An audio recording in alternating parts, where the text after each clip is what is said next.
Assalamualaikum warahmatullahi wabarakatuh. Apa kabar semua? Jumpa lagi di channel YouTube Dosen RN bersama saya Rina Nukita. Di video kali ini kita akan membahas mengenai algoritma penjadwalan CPU ya dengan jenis round robin. Selamat menyaksikan.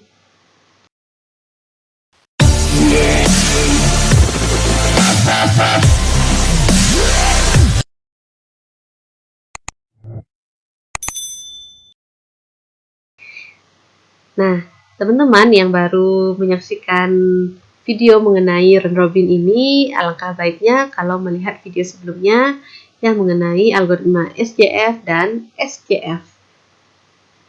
First come, first out, dan shortest job first. Nah, untuk round robin, ya, ini merupakan algoritma yang dirancang dengan sistem time sharing. Algoritma ini mirip dengan penjadwalan FJFS, ya, first come first serve, namun primitive preemption ditambahkan untuk switch antara proses. Nah, jadi di sini adalah ada combine antara FJFS dan SJF. Ada beberapa aturan di dalam round robin. Yang pertama, setiap proses mendapat jatah waktu CPU atau time slice kuantum, ya. Terdapat time slice kuantum umumnya antara 0 sampai 100 milidetik. Nah, kinerja dari algoritma ini tergantung dari ukuran time slice. Nah, misalnya kalau kita contohkan seperti ini ya, ada 4 proses. Yang pertama ada proses pertama butuh waktu selama 53 detik ya misalnya. Kemudian proses kedua ada 17, proses ketiga ada 68, dan proses keempat ada 24 waktu prosesnya. Nah, bagaimana cara kita membuat Gantt chart dan menghitung waktu tunggunya? Berikut langsung kita eksekusi. Nah, ini adalah kita beri time slice-nya selama 20. Ya, jadi kita batasi selama 20. Nah, jadi proses pertama tadi kita butuh waktu selama 53 ya. Tetapi, nah, kita batasi sampai 20 milisecond dulu ya. Kemudian baru kita lanjut ke proses kedua di detik ya, boleh pakai detik atau milidetik lah, tergantung ini ya waktu yang kita pakai. Kemudian ini adalah lanjut kita ke proses kedua selama 20. Nah, proses kedua ini nggak sampai 20, tetapi dia cuma butuh waktu 17.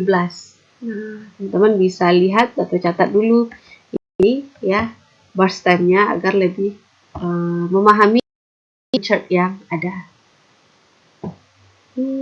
Oke. Kembali lagi ke Gantt chart-nya. Nah, jadi proses kedua ini bisa selesai selama 17. Jadi 20 ditambah 17 jadi 37. Nah, proses kedua sudah selesai dan tidak ada waktu sisa. Nah, kemudian lanjut ke proses ketiga. Jadi dia di round robin ini selesai proses 1, proses 2, proses 3, dia urut nanti kembali lagi. Ya. Lanjut ke proses ketiga. Proses ketiga ini ya tadi ada 68 waktu prosesnya, membutuhkan waktu 68, tapi kita batasi 20 dulu sampai ke 57 ya. Jadi nanti masing-masing ada sisanya. Nah, masih ada sisa untuk P3 ini sebanyak tadi 68 selesai 20, 48 lagi. Nah, kita hentikan di 57. 57 kita lanjut ke proses keempat. Butuh waktu tadi 24 ya waktu prosesnya. Kita selesaikan 20 dulu. 57 tambah 20 adalah 77. Berarti proses 4 ini selesai di 77 dulu dan sisa selama 4 second. Nah, jadi kita udah selesai P1, P2, P3 dan P4 selama 20 detik dulu atau milidetik dulu ya. Jadi ada waktu kuantumnya. Berikut kita lanjut ke proses ke satu lagi, kita balik lagi. Nah, jadi dia tadi combine antara FJFS ya, yang pertama datang dan pertama dilayani. Nah, ini kita lanjut proses ke satu lagi. Tadi proses 1 ini yang waktu prosesnya 53 bisa kita selesaikan 20. Nanti akan sisa 53 dikurang 20 ada 33. Jadi kita bagi lagi atau kerjakan lagi selama 20 milisecond ya, 97. Jadi masih ada sisa sekitar 13 nanti. Nah, proses kedua tadi udah selesai. Kita skip. Terus lanjut ke proses ketiga. Proses ketiga tadi waktunya sisa 48 ya. Kita proses lagi 20. Tinggal 68 kurang 20. 48 ya, kurang lagi 20, jadinya 28 lagi sisa. Nanti kita akan proses di slide berikutnya. Nah, jadi sampai 117. Berikutnya masuk ke proses keempat, yaitu masih sisa selama 4 second. Ya, jadi 117 ditambah 4, 121. Nah, jadi ini 4 habis. Nah, tadi 2 ini udah habis di awal. Berikutnya kita masuk ke yang sisa yang P1 ya. P1 tadi masih sisa selama 13 lagi.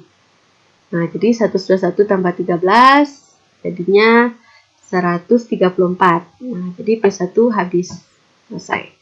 Kemudian terakhir sisa P3 ya. P3 ini masih sisa 28 lagi. Nah, karena tidak ada lagi proses berikutnya, kita bisa selesaikan P3 ini selama 28. Jadi 154 tambah 1 tambah 28, 162. Seperti itulah Gantt chart dari round robin ini, dimana kita butuh atau kita membuat memberi slice atau waktu kuantum untuk masing-masing dari proses ini. Jadi semua proses kita jalankan selama 20 milisecond, kemudian kalau sisa lanjut lagi ke berikutnya setelah proses keempat selesai. Nah, seperti itu. Jadi ada 3 kuantum di sini, 3 periode ya. 1 sampai 4, kemudian lanjut lagi ya. Kemudian lanjut lagi sampai semua proses selesai dan berhenti.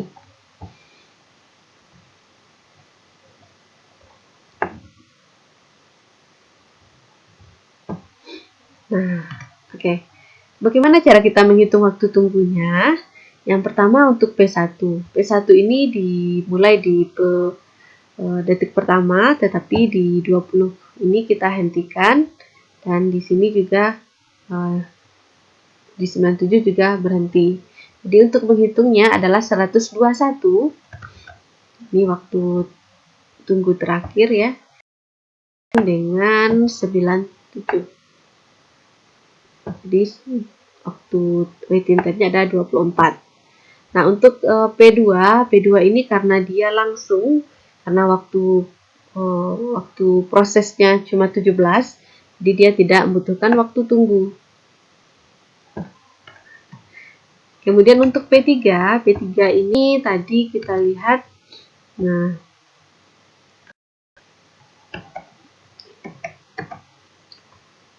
Nah, P3 ini diproses di 134. Nah, kemudian yang sebelumnya itu berhenti atau menunggu di 117. Jadi kita kurangi aja yang terakhir-terakhirnya. 134 kurang 117. Jadi ada 17 milisecond. Kemudian proses keempat ini kita bisa eksekusi di 117 ini. Ya, kemudian sebelumnya dia selesai di 77. Di 117 dikurangi dengan 77 adalah 40. Jadi rata-rata waktu tunggu di sini adalah 24 ditambah 0 tambah 17 ditambah 40 ya dibagi dengan 4. Nah, hasilnya berapa? Teman-teman bisa hitung ya. Kita bisa jumlahkan dulu. 24 ditambah 17 yaitu 41 ditambah 40. 81 kemudian kita bagi 4 adalah 51 detik, mili detik. Di rata-rata waktu tunggunya adalah 51 mili-detik karena prosesnya juga panjang ya. Nah, barangkali agak lebih komplit dan lebih combine ya di round robin ini. Tapi dengan memahami konsepnya, di mana untuk round robin ini kita butuh slice ya. Men-slice ini menjadi bagian-bagian atau slash-nya yang tadi 20. Kita skip ya, slash, kita beri waktu slash-nya itu adalah 20. Nah, bagi teman-teman yang sudah memahami mengenai algoritma round robin ini, bisa dikerjakan yang contoh yang ini, di mana kita akan memberi time slash-nya selama 3 second atau milisecond. Ya, ini tabelnya. Di proses time-nya, silakan dikerjakan. Jangan lupa tulis di kolom komentar berapa waiting time-nya dan berapa rata-rata waktu tunggu dari 5 proses ini. Jangan lupa di slide 3 ya. Terima kasih sudah menyaksikan. Jangan lupa like, komen untuk menjawab hasil dari ini, dan di-share, serta bagi yang baru bergabung, di-subscribe dan hidupkan belnya untuk mendapatkan notifikasi terbaru dari channel ini. Terima kasih sudah menyaksikan. See you next video. Assalamualaikum warahmatullahi wabarakatuh.